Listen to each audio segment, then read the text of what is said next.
Let's do a quick update as to what's going on. It is about 11:30 Athens time, 11:30 Kiev time, and 12:30 Moscow time. The first big news is that the UK, yesterday, they said that they're going to ban Aeroflot, the Russian airline in the UK, and Russia has now announced their response to those moves from the UK, and they are going to close airspace to UK airlines over the Russian Federation. So this is obviously a massive blow to British Airways and to the UK air carriers. They're not going to be able to fly over the Russian Federation and Russian airspace. If that carries over to CIS countries, in other words, say Eurasian countries which are aligned with Russia, the Kazakhstans and all these countries, I mean, it's basically all the routes, I imagine, all the routes to Asia for the UK carriers are just going to be null and void, just not competitive. So that is a massive, massive blow and a massive retaliation from Russia towards the, let me head up this way, towards the UK. A massive, massive retaliation. Really, really big news there. A couple of other things. Crypto markets, they were really down yesterday, but within 12 hours, they've bounced right back up. Bitcoin hit 35,000 USD, but now it's up to like 39,000. So a really big turnaround. The markets, NASDAQ, Dow, I mean, they were 3.5% down yesterday, but they bounced right back up for a 3% gain. So I think that tells us something, that once the sanctions were announced, the latest tranche of sanctions from the US, the UK, and the EU, the fact that SWIFT has not been canceled for Russia, the fact that we have a clearer picture of the sanctions, the fact that the markets, I believe, have adjusted to the reality of the operation that's taking place in Ukraine, to the reality of the news. They sunk, but they bounced back really, really quick. And I also think that probably signals that the markets, a lot of people were buying the dips, but I think it signals that the markets believe this will finish quickly. And so you saw a really, really fast turnaround, both on the crypto markets and on the stock markets.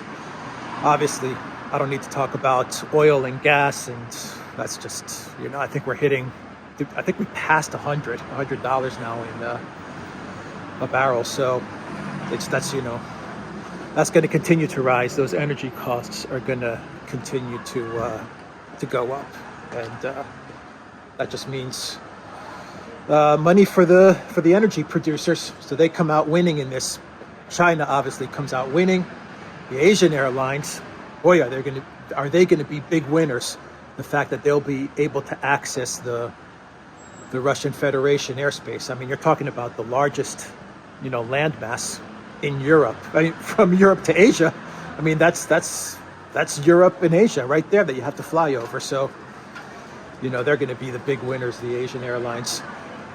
If Europe follows suit and does the same thing, and Russia closes off its airspace, which it's now shown it will do, boy, it's just going to be a big hit to the economies of Europe and the UK.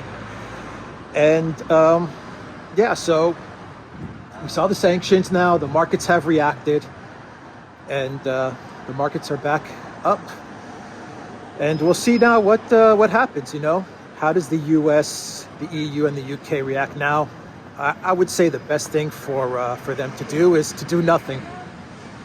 Let's see what happens in Kiev. Let's see what happens with the forces on the contact line, the Ukraine forces on the contact line. And the best thing for the US to do, and the EU and NATO and the UK, is nothing. It's the Ukraine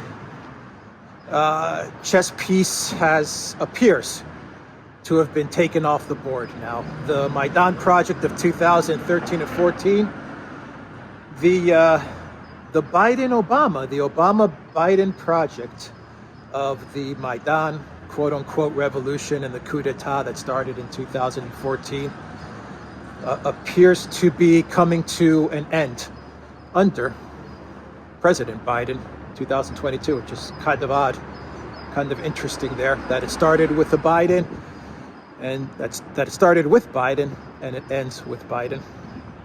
So the best thing I believe is for this to end quickly, and to be over and done.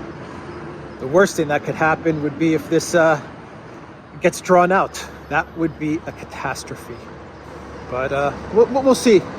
Today's a crucial day. Let's see what happens in Kiev. Let's see what happens with Zelensky.